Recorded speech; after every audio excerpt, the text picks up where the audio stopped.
उत्तराखंड का बहुचर्चित अंकिता भंडारी हत्याकांड। एक बेटी की हत्या ने पूरे देश को झकझोर दिया था।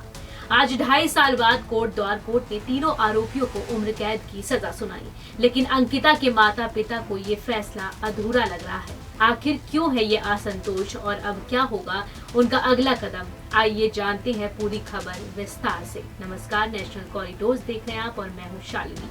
18 सितंबर 2022 उत्तराखंड के पौड़ी जिले के यमकेश्वर में वनतारा रिजॉर्ट में 19 साल की अंकिता भंडारी की हत्या ने पूरे देश को हिलाकर रख दिया था। रिजॉर्ट के मालिक पुलकित आर्य और उनके दो साथियों सौरभ भास्कर और अंकित गुप्ता पर हत्या, साक्ष्य मिटाने और छेड़छाड़ जैसे गंभीर आरोप लगे। जांच में खुलासा हुआ कि अंकिता पर विशेष सेवाएं देने का दबाव डाला गया था, जिसके इनकार पर उनकी हत्या कर दी गई।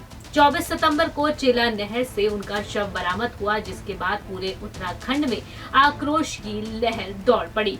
लगभग 2.5 साल तक चली सुनवाई के बाद फाइनली 30 मई 2025 को कोटद्वार की अपर जिला एवं सत्र न्यायालय ने तीनों आरोपियों पुलकित आर्य, सौरभ भास्कर और अंकित गुप्ता को उम्र कैद की सजा सुनाई।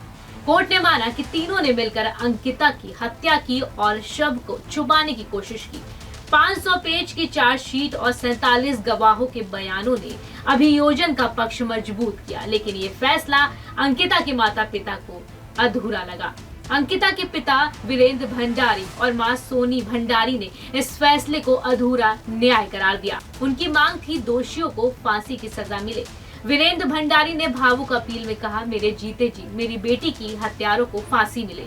उनकी मां सोनी देवी ने कहा, हमें पूरा न्याय चाहिए, अपराधियों को कड़ी सजा मिलनी चाहिए।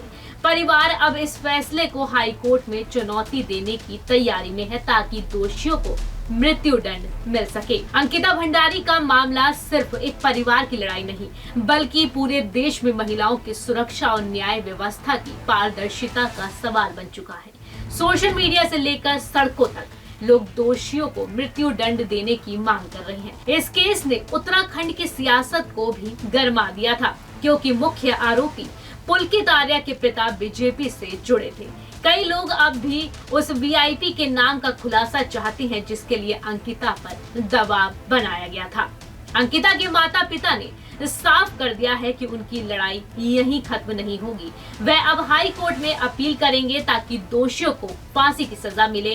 इसके अलावा वह सरकार से डॉब श्रीकोट नर्सिंग कॉलेज का नाम अंकिता के नाम पर करने और उनके गांव की सड़क को पक्का करने जैसे वादों को पूरा करने की मांग कर रहे हैं। अंकिता भंडारी की कहानी हर उस बेटी की कहानी है जो अपने सपनों को सच करने निकलती है। क्या अंकिता के माता पिता को मिलेगा पूरा न्याय? क्या हाई कोर्ट में उनकी पुकार सुनी जाएगी? ये सवाल अब भी बरकरार है।